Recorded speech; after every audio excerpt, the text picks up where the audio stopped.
আচ্ছা ইমরান, বলতো যে আমাদের যে এই দেশে আমরা যে 14 বছর ইংরেজি শিখি, সেই কিন্ডার গার্ডেন থেকে শুরু করে ইন্টারমিডিয়েট পর্যন্ত অলমোস্ট 14 বছর ইংরেজি শিখি, তারপরেও কেন আমরা ইংরেজিতে ফ্লুয়েন্ট হতে পারি না? না রাইটিংয়ে ফ্লুয়েন্ট হতে পারি, না স্পিকিংয়ে। অথচ যারা 6 মাস অথবা 1 বছর আইএলটিএসে কোচিং করে, তারা কিন্তু আমাদের থেকে বেশ ফ্লুয়েন্ট হয়ে যায় রাইটিংয়ে, স্পিকিংয়ে, রিডিংয়ে। এটা কেন?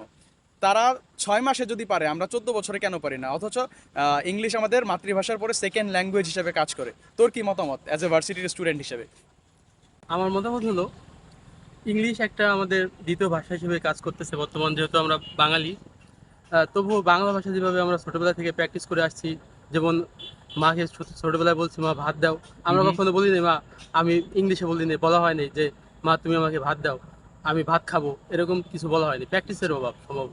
আর তাছাড়াও রয়েছে আমাদের বিভিন্ন ল্যাঙ্গুয়েজ, হুম। যার মধ্যে পড়তে যে আমরা গ্রামারটাই মুখস্থ করি, কিন্তু গ্রামারটা কোন ক্ষেত্রে ব্যবহার করবো এটা আমরা কোনো আসলে আমাদের চেষ্টা করি না। প্র্যাকটিক্যালি ইউজ করা দেখায় হ্যাঁ, না প্র্যাকটিক্যাল টিচাররা, ইউজ তাই তো? করা দেখায় না, স্যাররাও দেখায় না, আমরা কখনো চেষ্টা করি চেষ্টা করি নাই।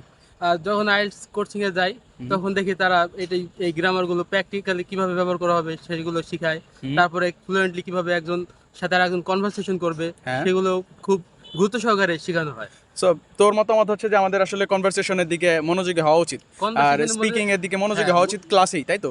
ক্লাসে মনোযোগী হওয়া উচিত এবং বাসায় এটা প্র্যাকটিস করতে হবে। ভাষা প্র্যাকটিস করতে হবে, বাট যে- প্র্যাকটিসের জন্য, অনুশীলনের জন্য সেই রকম কারিকুলাম তো প্রয়োজন আমাদের, তাই না? কারিকুলাম এইরকম প্রয়োজন। কারিকুলামের অভাবেই বোধহয় এরকম হচ্ছে, তাই না? হ্যাঁ, যে 14 বছর সেকেন্ড ল্যাঙ্গুয়েজ হিসেবে শেখার পরেও আসলে ফ্লুয়েন্ট হতে পারছি না।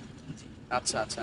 আর তুই তো আমার মতো বাংলা বাংলা মিডিয়াম থেকে এখন ভার্সিটিতে ইংলিশ মিডিয়ামে পড়াশোনা করছিস, যেহেতু এখন তোর মিডিয়াম অফ ইনস্ট্রাকশন ইংলিশ, তোর কোনো সমস্যা হয় না প্রায় স্যারদের ইংলিশ লেকচার বুঝতে?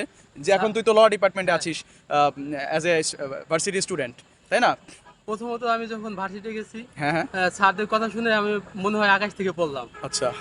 একটা কথা আছে যে শিক্ষানং অধ্যয়নং তপ, হুম হুম।